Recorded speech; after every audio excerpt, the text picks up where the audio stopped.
No dia 9 de dezembro de 1531, na cidade do México, Nossa Senhora apareceu ao nobre índio Cuauhtlazin, que havia sido batizado com o nome de Juan Diego, e pediu-lhe que dissesse ao bispo da cidade para construir uma igreja em sua honra.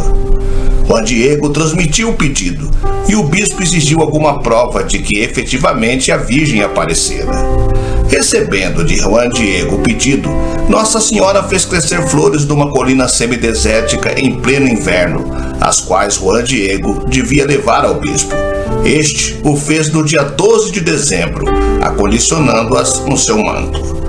Ao abri-lo diante do bispo e de várias outras pessoas, verificaram admirados que a imagem de Nossa Senhora estava estampada no manto. Muito resumidamente, esta é a história que foi registrada em documento escrito. Se ficasse só nisso, facilmente poderiam os céticos dizer que é só história, nada há de científico. Os problemas para eles começam com o fato de ter se conservado o manto de Juan Diego, no qual está impressa até hoje a imagem. Esse tipo de manto, conhecido no México como tilma, é feito de tecido grosseiro e deveria ter se desfeito há muito tempo. No século XVIII, pessoas piedosas decidiram fazer uma cópia da imagem, a mais fidedigna possível. Teceram uma tilma idêntica, com as mesmas fibras de mangueira original. Apesar de todo o cuidado, a tilma se desfez em 15 anos. O manto de Guadalupe tem hoje mais de 500 anos, portanto, não deveria restar nada dele. É impossível ignorar em qualquer dia 12 de dezembro o acontecimento que essa data relembra. Os acontecimentos sobrenaturais que invocam a suposta aparição da Mãe de Cristo são tantos e tão absurdos do ponto de vista das possibilidades naturais e humanas que para qualquer um que dê uma espiada mais séria na história fica impossível sair sem dizer: tem algo aí, e o que quer que seja não é deste mundo. Eu sou o Sidney Góes e você está no Placebo. Vem comigo, que no caminho eu te explico.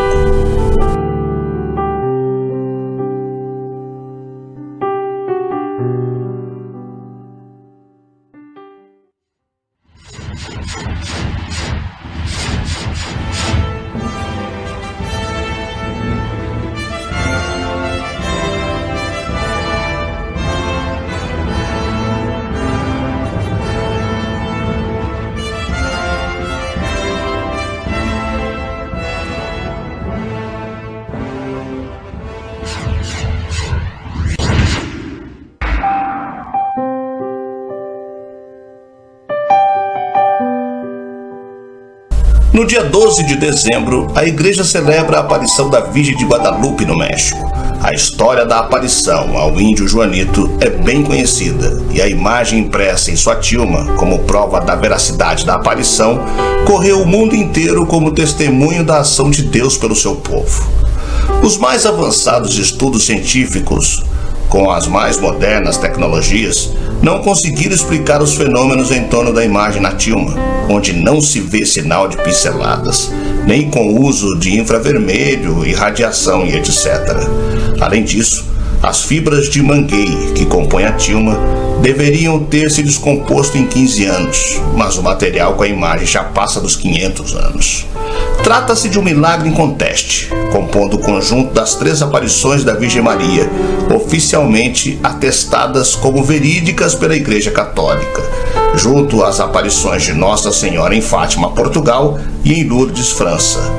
A Virgem Maria, em suas aparições por todo o mundo, visitou os mais remotos lugares, recebendo uma infinidade de nomes, e em todos eles ela apareceu com a cara do seu povo.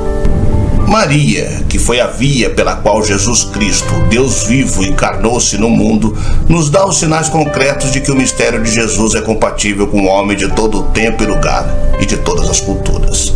Em suas aparições, Nossa Senhora teve sempre a delicadeza de mostrar-se com feições específicas, com traços culturais dos povos a quem ela se dirigiu, mas sem deixar de cumprir e de evidenciar a sua missão de carregar e de revelar o grande mistério da salvação, o seu Filho Jesus.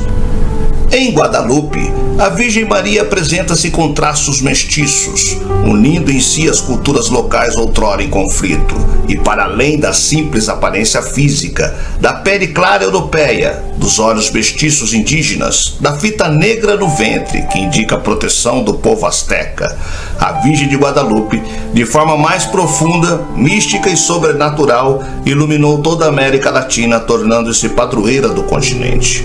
Os astecas acreditavam que o sangue humano deveria ser derramado em oferenda aos deuses.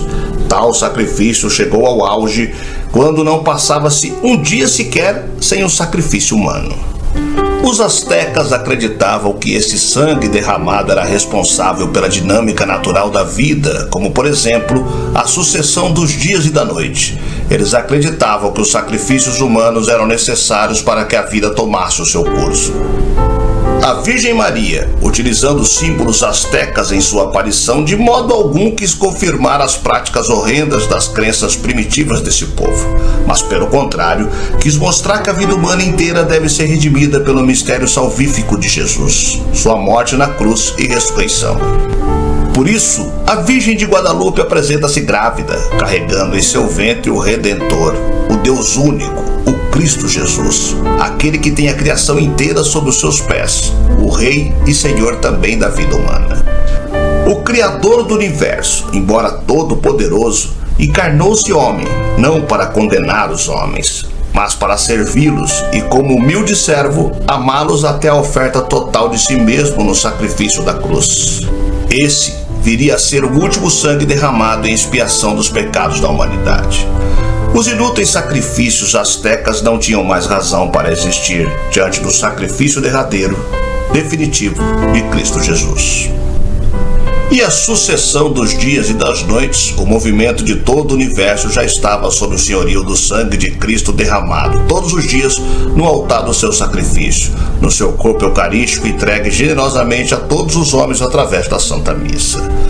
A Virgem de Guadalupe nos mostra, portanto, a profundidade que alcançou o mistério da encarnação, morte e ressurreição de Jesus Cristo e a força de sua obra de redenção sobre o gênero humano em todo o mundo. Estava o índio Juan Diego no campo. O índio estava mal por causa de uma série de doenças que havia cometido um tio, a quem ele muito amava. Juan rezava por seu tio quando diante dele surgiu uma luz resplandecente.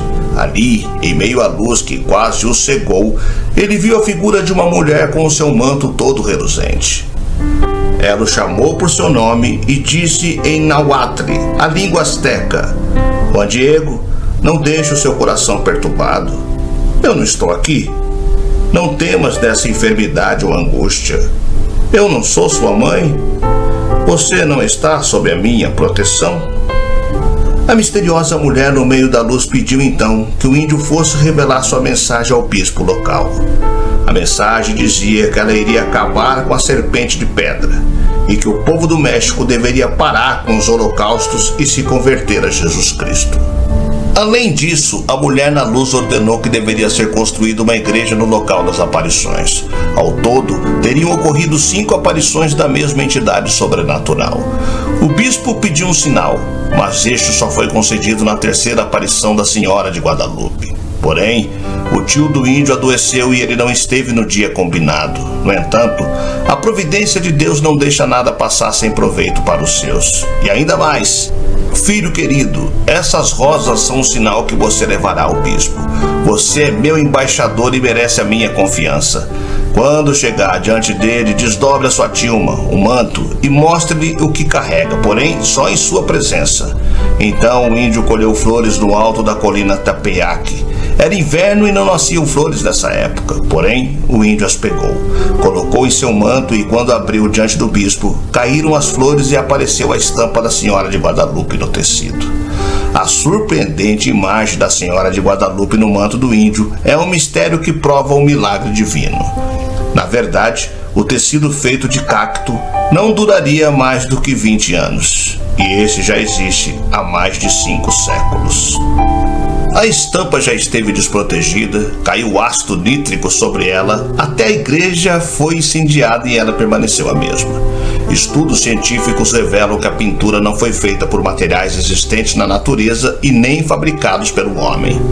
A imagem da Senhora de Guadalupe é cheia de sinais de salvação, mas de forma especial, o olhar dela traz uma grande revelação. Os olhos mostram as 13 pessoas, além do bispo e do índio, há crianças e famílias indígenas no momento da entrega do manto. E a Virgem de pele escura aparece com uma túnica rósea, circundada por raios de sol, e aos seus pés um anjo segura uma meia-lua. Há detalhes que comprovam que aquela senhora que se apresentou a Juan Diego como a Mãe de Deus veio realmente do céu. Desde a aparição da Senhora de Guadalupe, muitas pessoas alcançaram graças e milagres. Logo, a fama se espalhou e a imagem passou a ser venerada por todo o México. Com o tempo, as romarias e peregrinações só aumentavam, aguardando a construção do santuário. Em 1754, o Papa Bento XIV declarou: "Nela tudo é milagroso, uma imagem que provém de flores colhidas num terreno totalmente estéril, no qual só podem crescer espinheiros. Uma imagem estampada numa tela tão rala que através dela pode-se enxergar o povo e a nave da igreja. Deus não agiu assim com nenhuma outra nação." Assim, a Virgem foi coroada em 1875 pelo Papa Leão XIII. Em 1945, foi declarada padroeira da América Latina pelo Papa Pio XII. E o Papa João Paulo II, em 1979, quando visitou o Santuário da Senhora de Guadalupe, consagrou a Mãe Santíssima de toda a América Latina.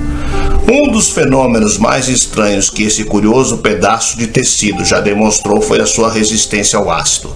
Mas houve outro episódio impressionante. No início do século XX, um homem colocou uma bomba de alta potência dentro de um arranjo floral aos pés do poncho. A explosão destruiu tudo ao redor, incluindo objetos da igreja, mas o poncho permaneceu inexplicavelmente intacto. O atentado foi causado no dia 14 de novembro de 1921, quando Luciano Pérez, o anarquista espanhol, cometeu o atentado com explosivos dentro da igreja. A violenta explosão destruiu o altar de mármore, todos os vasos e castiçais, os vidros da basílica e de prédios vizinhos. Um pesado crucifixo de bronze que estava diante da imagem conserva-se exposto, quebrado e entortado. Ele estava perto do manto, que se manteve intacto. Enfim, até hoje se debate muito sobre a natureza dos fenômenos que marcam essa aparição e suas provas oferecidas para o escrutínio da ciência. É realmente curioso pensar que quem quer que tenha feito essa obra de arte na roupa do índio, provavelmente não foi ele, e quem foi sabia muita coisa sobre astronomia, ótica, materiais e simbologias e etimologias complexas em pleno século XVI. Milagre ou genialidade? O certo é que não existe ainda uma explicação natural para essa ocorrência.